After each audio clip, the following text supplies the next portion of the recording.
Kevin Gordon here from AutoSavant.com with your April 24th edition of the Afternoon Commute. A bunch of interesting things to walk through today, starting with Cadillac. Been spending a bit of time recently talking about the technology that's going to be coming out in the upcoming XTS and ATS, the future models for Cadillac. And we've experienced some of it. We get to use the demo unit at the New York Auto Show for the upcoming Cadillac Q navigation system. And I would call it less than jaw-dropping at this point. There's a bunch of polishing that Cadillac needs to do to really make it something interesting and something different than everything else that's out there in the market. Well, on the 20th of April, 420 y'all, Cadillac announced that it is working on creating a self-driving car, one of these driverless systems. It's similar to what everybody else is out there using. They're bundling a bunch of technologies together and calling it, I believe, Super Cruise. And in there, there's, the standard lane departure control, lane departure warning, steering assist, full speed dynamic cruise control, brake assist, so on and so forth, So, they've been working on these systems, and here's a picture of a fine gentleman from Cadillac who is driving with his arms crossed while being on the highway to show that he's not driving. It'll be interesting to see how that comes along. I think the reason why this is at least gained some attention from me is the fact that Cadillac is really pumping out the technology releases and seems to be making it an important thing to them going forward in the future. And as far as I'm concerned, that's a very good thing. Next thing for today is something that goes all the way back to the New York Auto Show. It's prehistoric in modern day news, but it's something that I don't think got enough coverage, and that is the Ram 1500, the 2013 Ram 1500. Chrysler, woof, sorry about that. Chrysler really went to every effort to make the 2013 Ram 1500 class leading in fuel economy everywhere. As I run through some pictures of the 2013, which looks a lot like the 2012 and the 2011 and 2010 and all the Rams before it, let's see. So first of all, there'll be an 8-speed automatic transmission available across all the engine lines.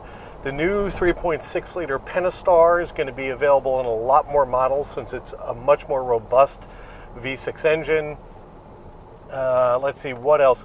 There's active grille shutters in the grille, obviously, to help it be more aero as it gets, going on the highway when it needs less cooling. It'll have thermal management, so there'll actually be separate onboard heaters to be able to get things like engine oil and automatic transmission fluid up to temperature faster so that things become more viscous more quickly. It'll have air suspension. So the Ram was already leading the field with their coilover suspension instead of having leafs like most other trucks. Well, they've now moved to a full air suspension that'll be available as well, which should allow them to do things like lowering the truck at high speeds to get less air going underneath it. It's a pretty exciting thing, and it should be a very revolutionary truck in the market, despite looking a lot like the one before it, and one we're really interested to get our hands on to drive. And for your Fisker update for this week, so Bloomberg's reporting that the Department of Energy has appointed and I could be getting this slightly wrong, but I think they've appointed a restructuring agent because the Department of Energy has now loaned Fisker almost $200 million. And as a result of the delays on the delivery of the Karma, I think fundamentally they're getting nervous. The other thing they've done is they've put a freeze on their $500 million line of credit. This comes as news following some of the information about the fact that the Delaware plant that Fisker was operating out of is barren at this point. There's nobody in it. So I think you can pretty much start to cue the Jaws music for Fisker, but we shall see. Speaking of things dying, cue your rim shot there, Scion has announced that the XB and the XD, I believe, which the XD used to be the XA, if that's not confusing enough, are no longer for this world. So the Scion models that introduced Scion to the US, or the subcompact models that have been sold by Toyota in Japan to the US, will be no more. They've decided to focus more on the upcoming models like the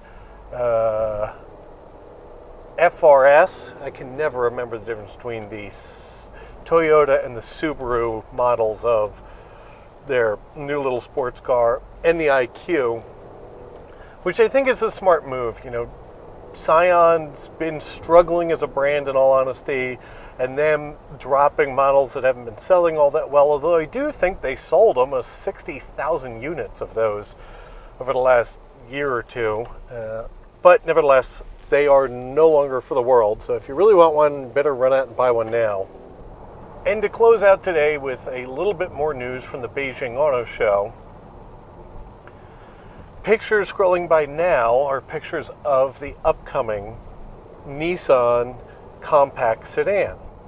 The question that remains is if this Nissan compact sedan will be the Sentra when it lands on US shores.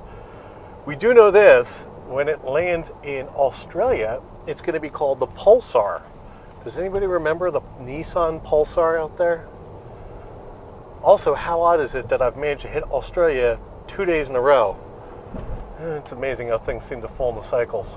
Anyway, so that most likely is the upcoming Nissan Sentra, expected to be powered by a 1.8 liter inline four, just like it is now, with a more intelligent and better continuously variable transmission. That's what I had for today. I'm Kevin Gordon from Autosavant.com, and I look forward to talking to you guys soon.